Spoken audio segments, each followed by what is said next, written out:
What's up, guys? We are here today and we're going to be installing some DV8 JLU JL Armor Fenders. So stay tuned.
Alright guys, so we are here today installing again some JL DV8 Armor Fenders. First step is obviously go ahead and unbox everything. Make sure you got all the hardware you need. Make sure you've got all the fenders, they're not damaged. These do have a little insert on. Our customer went ahead and already pulled the insert out, got it color matched to the Jeep, which happens to be the pumpkin orange. So that's all taken care of, and we've got the Jeep ready to go. Step one is going to be removing all your current factory fenders and inner fenders. If you're going to be doing the inner fenders at this time, great. We actually have a custom set, so we're not really going to go into that today. Those custom ones came from PPE Fab. They're really simple to install. They use basically all the factory bolts. But other than that, we're going to be doing the JL Armor Fenders today. So once you get all those fenders removed, I don't really going to go into detail. They're very simple. You need a couple 10mm bolts. Pop out a couple of the plastic tabs, push tabs that are on there, and then also don't forget to undo the wiring that goes under your front fenders, because you'll be reusing that later. So guys, we are going to go ahead and get started. We're going to begin off with the front fenders first, then we'll move to the rear. There are some nutserts involved, so if you don't have a nutsert tool, I believe Smitty Built sells one for around like $49. It's very handy, pretty much has all the sizes we've ever needed during an install, but that's a lot easier than using those little handheld reverse thread bolts and whatnot. So that's it, guys. Stay tuned. And again, if you got any questions, comments, post them below. This is our first time installing these fenders, so we'll give you as many details and insight as we can find. Thanks. Everything is removed here. Again, don't forget, got to unclip this guy. Go ahead and pull it out. It's got the wires are kind of cleaned up out of the way here. We're going to go ahead and wipe. We're going to clean all this. Don't forget to remove this secondary plastic piece here. That's going to need to be gone as well. But as you can see, all the little clips have been removed on here. So next up, we're going to go ahead and clean and get ready for install.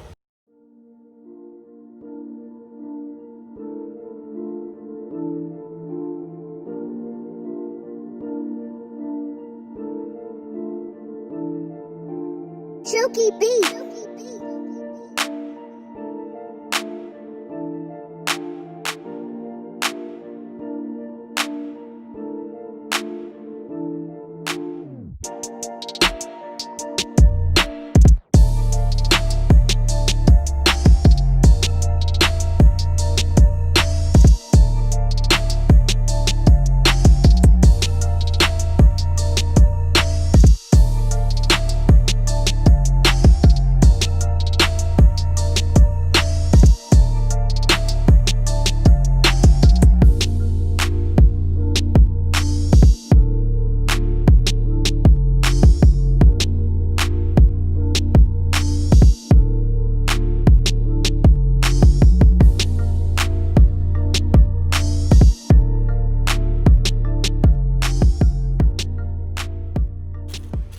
F is for front, R is for rear. Got your turn signals in there, a couple T-taps, nutserts and hardware. We're gonna start with the front first, so we'll take this back.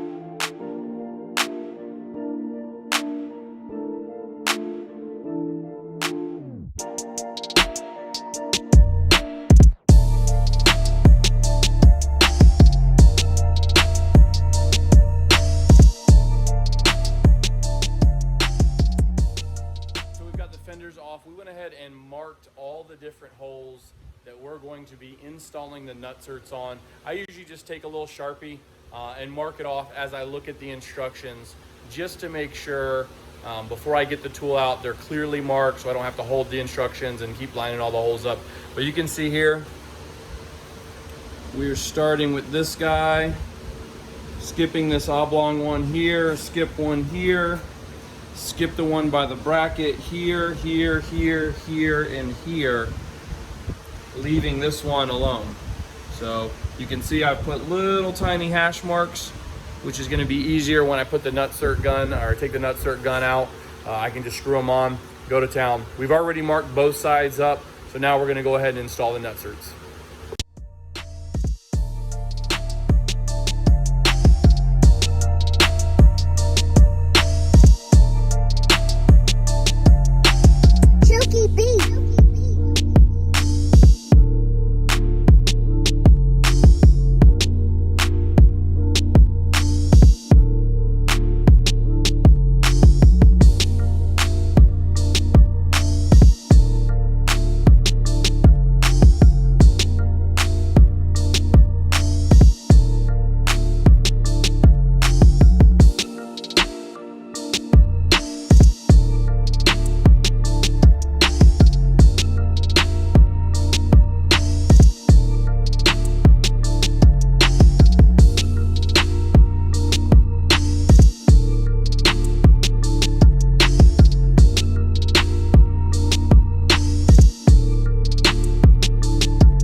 ready to go. That was very simple. I think it took 3 minutes per side to do.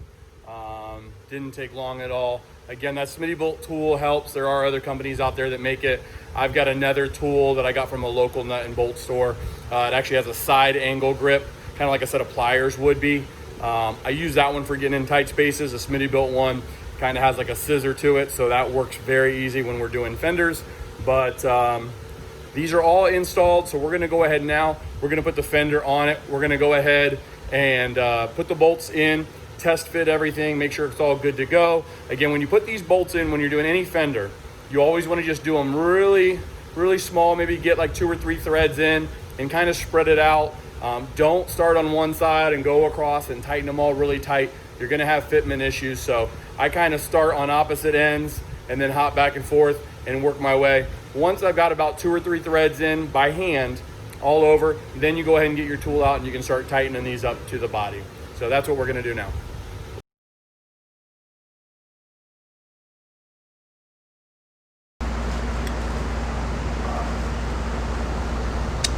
What up, guys? Figured I'd make this little video. Starting to get more and more JLs in.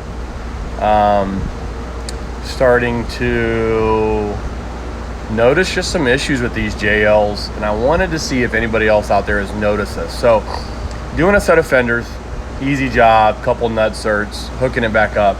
But after I remove the fender, I want to show you this.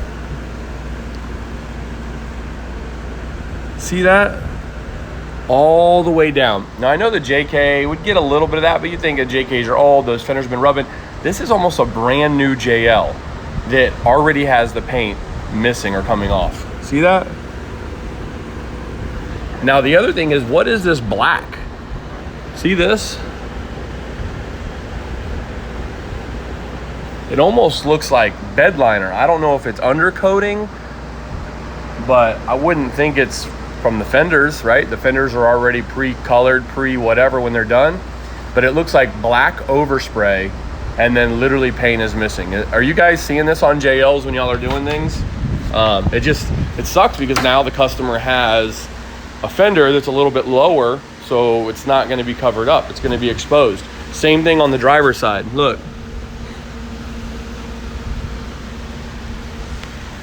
So I don't know, if you guys know what that is, comment below. And if anybody's done these DV8 fenders, I don't know, guys. I'm check this out down here too. See that gap? That gap is massive, and because of the structural design here, obviously all this you're not bending this, you're not pushing that in, and then it's got this all the way back in there. You can't even fit a tool. We're having to take an Allen key and cut it just to get a regular hand Allen key to fit in there. But I had to use a longer bolt. The factory bolt didn't work. It's like, this is the kind of stuff we come across, and it's frustrating because you know the customers spend good money. I mean, this one got, you can see here, custom color done to it. They got custom inner fenders. It works together well with the DV8, but it's like, I mean, the fitment on here is eh. And then even this, look at the kind of awkward gap. You can see a little bit better. I mean, I don't know. Just wondering if this is something you guys have run into on the new JLs. Is that a common thing where there's already paint missing on where the fender was at? And what's the black overspray? So, all right, just my little vent for today. I brought the baby to work. There's your daily cuteness update. So comment below, guys, if y'all are seeing that on JLs. I'm just, sucks, man. Customer paid good money for a Jeep, and now it's gonna have exposed black overspray from not sure exactly where and missing paint. Kind of shitty.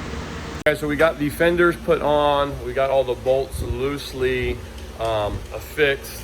Everything lined up for the most part. I want to show you guys a little issue that we ran into on the driver's side. I guess it really could happen either one. It looks like the driver's side fender flare is a little out of alignment, a little warped. all the bolts, like I said, lined up fine, but see right here, see this gap? This comes off and flares out. I mean, the body is pulling out there. The body's pulling out on that. But look at this guy here. We actually had to dig through our bin and find a longer bolt that would reach. So not too impressed with that. We're loosening up everything, trying to shift it, because that hole is so far down in the corner, you really can't even get but like a regular angled Allen key. We tried our small little ratcheting with just the tip on there. That wouldn't fit in, so we took a standard Allen key, actually had to cut it down to get in there, and you can only do like an 1/8 at a time turn. But on this side, it's a lot better. We haven't actually tightened it up just yet, so it's still all loose. But I can already tell that the fitment on the passenger side is a lot better. So something to keep in mind, something you guys may run into. I mean, literally the design of these with the structure, there's no like twisting it, there's no modifying it, there's no way structurally that you could even bend or modify that fender. So only thing we run into so far, but nutserts went in easy, bolts and washers went in real easy. So we are gonna go ahead and snug up everything. Again, we're using a longer bolt over there. We're gonna try and cinch that corner down first, then kind of work our way over to pull it closer. So front fenders are on, and we are going to be moving on to the rear at this time. The rear fenders are off. We're going to go ahead and clean this area here, and then we are going to get ready for the nutserts. We do have a set of inner fenders, so we're probably going to throw those in while we're at it. Just the inner fenders are going to actually use these smaller holes, so we'll probably put those in first, then go ahead and do the nutserts and our rear fenders. Now that everything's off, everything's ready to install, I'm looking at the actual install instructions from DV8, and they're telling me that there is a plate on the back side of the fender that attaches to the body with a bracket that the fender armor then attaches to. Nope. I guess some point they went ahead and redesigned this fender, so their instructions online aren't here, or aren't correct. So what you can see here, that's a weld, that's a weld, that's a weld, that's a weld. So yeah, instructions on their website are not going to be correct, unless, I don't know, unless some of them come that way and some of them don't, not too sure. But hopefully by watching this video, it's gonna help you guys out. So we're gonna get the nutserts again installed. I was just kind of looking at that as I watched the instruction. I'm like, wait, that looks a little different. So if you guys are looking on the DV8 website as well, there's a difference there. It doesn't specifically tell you which nutserts to go in, so we're actually gonna hold the fenders up, match our holes, and then mark which ones. Pretty simple install on the rear, nothing too crazy. You know, have fun getting back to that guy. Don't forget there is one back in there. You can see it. So pretty simple, just lined up, matched all the holes, put the nutserts in with the nutsert tool, put the fender up, put them all in loose, and tighten them all up. So overall, fairly simple install. Again, get yourself a nutsert tool. You might want a real small ratcheting wrench for the bolts to tighten them up. There are some really tight spaces, especially up in the front. Again, we ran into that one issue on the driver's side. For some reason, that flare was really far out, so we actually started with that one, and that gave us a little bit of leverage to go ahead and tighten the ones on the other side and pull it together. So looks pretty good though. Again, nothing really crazy, no grinding, no drilling. You don't have to pre-drill the holes like you do in a lot of fenders. So just get your nutsert tool, pop them in, set the nutserts, good to go. Now, if I were doing this again, I would probably get a little bit of NICs and put those in there. I kind of skipped that part, which we did do on this Jeep, so sorry for not showing you that part. But I get like a little Q-tip and put it inside the threads right when I go to tighten everything up. That way, if you got to get these off, they're not rusted, they're not hard. The nutserts aren't going to spin in there. Most of these nutserts you can actually get to, so I don't know why they did all nutserts and not just a couple nutserts where needed and then bolts and nuts in the other spots. doesn't really matter. Makes it a little bit easier, I guess, for the nut and bolt department at DV8. But hope you guys enjoyed the video. Don't forget, like, subscribe, comment if you got any questions, or if you saw something that you think might have been an easier way, post it below so that way we can help out people going forward. So see you guys.